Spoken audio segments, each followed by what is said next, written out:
जापानी लोग अपनी लंबी उम्रों की वजह से, एक डिसिप्लिन लाइफ गुजारने की वजह से और अपनी जिंदगी से मुतमईन रहने की वजह से बड़े मशहूर हैं।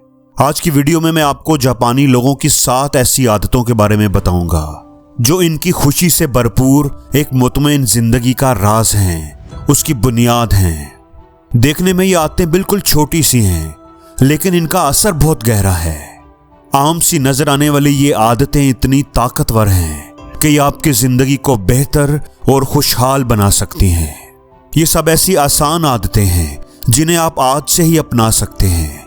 तो चलिए शुरू करते हैं। तो सबसे पहली आदत है आरिगाटो, यानी शुक्रिया कहना। क्या आप आरिगाटो का मतलब जानते हैं? इसका मतलब है शुक्रिया। लेकिन क्या आप इसके पीछे छुपे गहरे मतलब से वाकिफ हैं? अगर हम आरिगाटो के लफ्जी मतलब पर जाएं तो ये 2 लफ्जों से मिलकर बनता है। पहले का मतलब है मौजूद होना और दूसरे का मतलब है मुश्किल। यानी इसका मतलब बनता है कि किसी चीज का मौजूद होना मुश्किल है, यानी वो चीज कीमती है, नायाब है। उसका मौजूद होना इतना आसान नहीं था, बल्कि मुश्किल था। और अगर आपके पास वो चीज मौजूद है तो ये अल्लाह की रहमत है, करम है। तो जब आप आरिगाटो कहते हैं तो दरअसल आप कह रहे होते हैं कि इस नायाब कीमती रहमत का शुक्रिया। तो अगली बार जब आप शुक्रिया कहें तो इस गहरे मफहूम को याद रखें। एक रस्मी अंदाज में शुक्रिया ना कहें, बल्कि दिल से शुक्रिया अदा करें। आपको अपने अल्फाज की ताकत का अंदाजा होगा। और आरिगाटो का उलट क्या है? इसका उलट है चीजों को मामूली समझ लेना। जब हम चीजों को मामूली समझते हैं तो हम शुक्रगुजार होना भूल जाते हैं। जिंदगी की छोटी छोटी बातें भी दर हकीकत एक मौजज़ा हैं।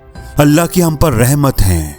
उठना, खाना, सांस लेना, किसी का हमारे लिए खाना बनाना, ये सब मौजज़े हैं, ये सब कीमती हैं। इसलिए इनका शुक्रिया अदा करें, दिल से शुक्रगुजार बने। और दूसरी आदत है जगह का एहतराम करना। क्या आपने जापानी खिलाड़ियों को फील्ड में दाखिल होते या बाहर जाते वक्त झुकते हुए देखा है? ये एक रवायत है जगह के एहतराम के लिए।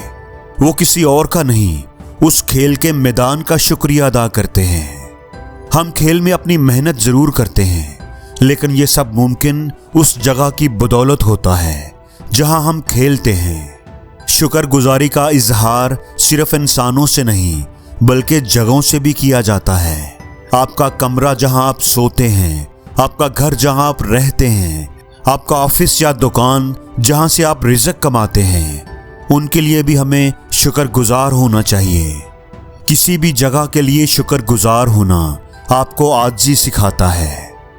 तीसरी आदत है मेज़ साफ करना। जापान में लोग रेस्टोरेंट में खाना खाने के बाद मेज़ खुद साफ करते हैं। क्यों? क्योंकि वो अगले शख्स के बारे में सोचते हैं जो उस पर बैठेगा।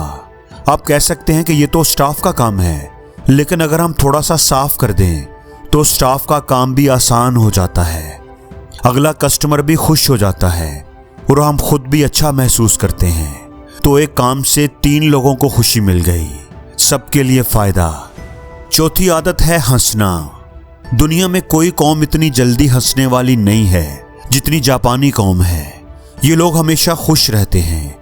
उन्हें देखकर लगता है कि जैसे दुनिया में कोई गम ही नहीं है। इसलिए दोस्तों, छोटी छोटी बातों पर हंसना सीखें। बच्चों की तरह खुशियां मनाएं। खुश होने के लिए या खुशी मनाने के लिए किसी बड़े वाक़ये का, किसी बड़ी ख्वाहिश के पूरा होने का इंतजार मत करें। छोटी छोटी बातों पर खुश रहना सीखें। याद रखें, असली आलमी ज़बान इंग्लिश नहीं है। दुनिया की सबसे बड़ी और अच्छी ज़बान मुस्कुराहट है। जब आप मुस्कुराते हैं तो दुनिया रोशन हो जाती है। दोस्तों, अगली आदत है खिड़कियां खोलना। जापानी घरों में घर के बड़े बूढ़े सुबह उठकर कहते हैं कि सुबह सब खिड़कियां खोल दो ताकि खुशकिस्मती की सुनहरी देवी घर के अंदर आ सके। ये जापान की पुरानी रवायत है। जापान के लोग सुबह उठकर सबसे पहले घर की सफाई करते हैं और सर्दियों में भी घर की खिड़कियां खोल देते हैं। इसके 2 फायदे होते हैं। ताज़ा हवा अंदर आती है और हमारा मूड बेहतर होता है। खुशकिस्मती की देवी घर में आती है। इसलिए सुबह उठकर खिड़कियां खोल दें ताकि खुशियां बाहर से अंदर आ सकें। अगली आदत है सूरज की धूप लेना। जापानी हर सुबह सूरज को झुककर सलाम करते हैं और कहते हैं हमें देखने के लिए शुक्रिया, और थोड़ा सा वक्त धूप में गुजारते हैं। इसके 3 फायदे होते हैं। जब आप धूप सेंकते हैं तो हमारा दिमाग सेरोटोनिन खारिज करता है जो खुशी का हार्मोन है, और दूसरा फायदा ये होता है कि हमारी नींद बेहतर होती है। फितरी तौर पर इंसान सुबह सूरज देखने के 15 घंटे के बाद नींद महसूस करता है। और तीसरा ये कि सूरज हमें शुक्रगुजारी का एहसास दिलाता है। हम अक्सर सूरज को मामूली समझते हैं, लेकिन ये हमारी सबसे बड़ी नेमतों में से एक है। इसके बगैर हम जिंदा नहीं रह सकते। तो आज एक लम्हा निकाल कर कहें, ऐ सूरज तुम्हारा शुक्रिया, और ऐ हमारे रब जिसने हमें सूरज जैसी नेमत दी, तुम्हारा भी शुक्रिया। जापान में जब कोई घर आता है तो वो तदाइमा बोलता है, जिसका मतलब है मैं आ गया हूं। हो सकता है कि आपने ये लफ्ज़ जापानी फिल्मों में सुना हो। तदाइमा का एक और गहरा मतलब होता है, और वो है अभी अभी।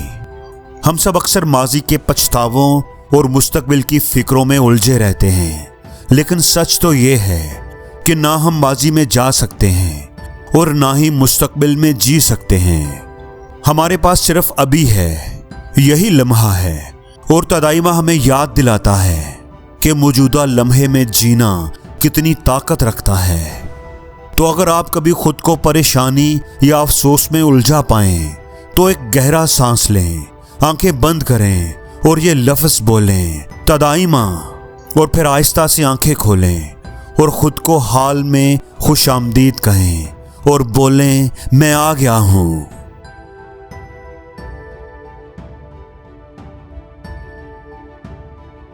और जिंदगी में हर रोज कुछ नया सीखो, नया सोचो, नया करो, लर्न करो।